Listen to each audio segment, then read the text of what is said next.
Video games are often defined by their genres. Categories such as platformers, role-playing games, shooters, and puzzle games. Each genre comes with its own expectations. Platformers test timing and reflexes, RPGs emphasize strategy and progression, and rhythm games focus on musical timing. However, some of the most innovative games are created not by staying within a single genre, but by remixing elements from multiple genres. A genre remix takes the core mechanics of one type of game and blends them with the systems or style of another, producing fresh gameplay experiences. This has always existed, from the original Mario blending the style of platformers with the side scrollers of its heyday, or even to this day with games in the GTA franchise borrowing elements from everywhere to create a new and unique experience. Through these combinations, familiar mechanics are transformed into something new. Players are challenged to think differently, and genres themselves evolve and change. In this context, one interesting opportunity is to imagine how a well-known game could be reimagined through genre remixing.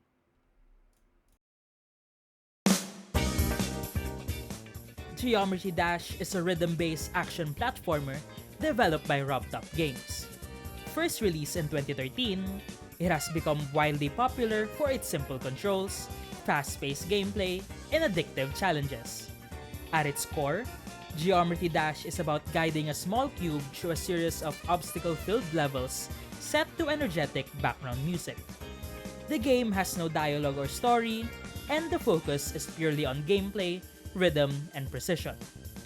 The game holds mechanics that bases itself as a mix of platformer and rhythm games. It has a very simple control system, only needing to click or tap to make the cube jump while the cube keeps moving forward. There are small nuances, such as by holding the screen in mobile, the cube will jump continuously. And certain portals play with the one-click/tap control system by having the cube adapt controls of anti-gravity, flying, and jumps with different heights. But at its core, in Geometry Dash, you are a cube that will move forward and jump towards the end goal. For its levels, the game adapts a very rhythm-based feel. They are tightly synced up with background music to provide satisfying feedback to the player's controls, whilst also giving it an addictive aspect unique to the game. All the levels created have a set of obstacles and platforms that are also placed in areas that match beat timings, making your jumps feel way more intuitive and fun. Oh, well, there goes my run. But it's all good because Geometry Dash adopts an instant failure/retry loop system, where a death and playing again are as quick as one button away. But by dying, you are sent to the very beginning of the level, encouraging mastery of the map and the game's mechanics. Once you are done with all the main levels the game has to offer, you can also try Geometry Dash Level Creator and Multiplayer feature, where you can create levels for you and your friends to beat next time you guys play Geometry Dash. All of these mechanics combine to create an energetic, kinetic, and non-stop thrill to deliver a difficult, lightning-paced gameplay with a ton of replay value. But what if we slowed the game down? We slowed it down to a point. Instead of relying on reflex, we relied on strategy. From reflex and rhythm to strategy and mind games. Every move counts, every card decides the outcome. Do you spend your points now to survive the next obstacle, or save them to retaliate? Do you risk flipping the coin to dodge, or hold onto your defensive card for the right moment? The mechanics may now be different, but the resemblance of Geometry Dash is still strong. Instead of pure rhythm and reaction, the game reorientated plans and tactics. Yet, it still carries the spirit of music, obstacles, and the excitement you get from surviving the impossible. Now, how does the game work? There are two main card types. First being obstacle cards, which are placed on the opponent's field. This card requires action cards or in some instances, luck to be able to dodge. Some are song cards that affect both players and last for 2 turns each.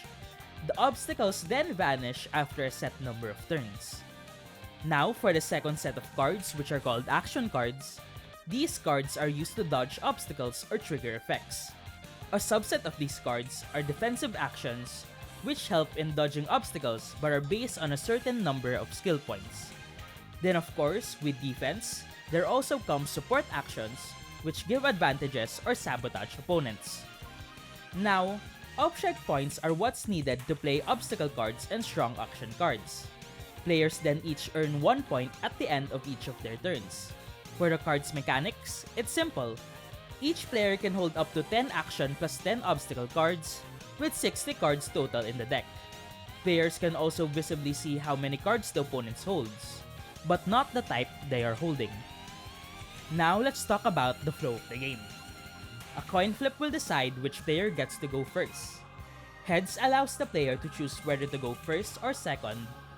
Players start with 4 obstacle cards and action cards. The turn phase begins.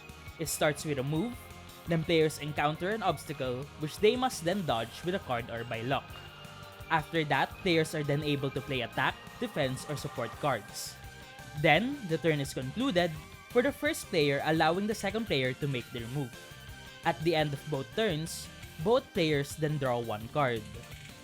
It is important to note that when encountering an obstacle, a player can opt to dodge it with an action card that matches with the obstacle, but if they choose not to play a card, then they are now given a coin to flip. Heads is to survive, and tails is to die. The more consecutive times they try to dodge the obstacle, the more heads they will need to roll in order to survive. When a player dies, they get sent back to the starting position, but keep object points, creating a punishing but strategic death. The ultimate goal is to reach the finish line before the opponent.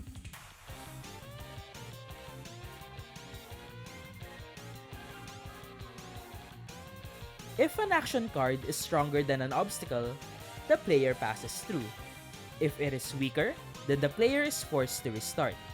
But if both cards are equal in terms of effectiveness, then they flip a coin to decide who wins. Each card has ratings for effectiveness, defense, and skill points. Higher ratings make action cards stronger or obstacles harder to overcome, adding a layer of strategic decision-making when playing cards. The way the game is set up, it opens up multiple chances for players to play multiple ways. They could go for early offense for a lot of pressure, in exchange for a weaker late game, or they could be methodical and wait for the perfect opportunity in exchange for giving the opponent a lot of ground. How does this affect the player's experience, shifting from pure tapping skills to making big brain moves? Instead of reacting instantly to obstacles, players now analyze card ratings and plan their moves in advance. Here we can see the tension from decisions. Choosing which cards to play and when to time it right become the main source of the challenge, replacing fast-paced physical skill with cognitive strategy. Players experiment with different combinations of high-cost effectiveness cards versus safer options, creating a more layered and thoughtful gameplay. Special cards like Airplane and Blackout now become tools for outsmarting opponents, rather than executing a perfect jump. Players anticipate what cards their opponent might play and time their own to maximize advantage, introducing bluffing and counterplay elements. The thrill comes from prediction and manipulation, not reaction speed. Imagine Geometry Dash like you have never seen it before. No longer just a test of reflexes, but a full-blown battle of strategy, mind games, and high-stakes decision-making. Every card you hold isn't just a move. It is a weapon, a shield, or a game-changer waiting for the perfect moment. Suddenly, it is not just about surviving the level. It is about outthinking your opponent, baiting them into traps, saving your SP for the ultimate closer, and striking when they least expect it. The thrill is no longer just in timing the jumps, but in building the perfect plan.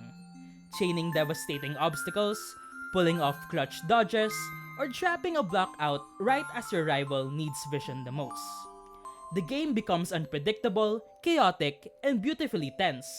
Every turn could be the one that flips the outcome. This is Geometry Dash Reborn, a mix of pulse-pounding rhythm and brain-burning tactics. A game where every beat matters, every card matters, and every choice pulls you closer to victory or sudden defeat. Reflexes may start the run, but strategy will finish it. Welcome to the future of Geometry Dash, where only the sharpest minds survive.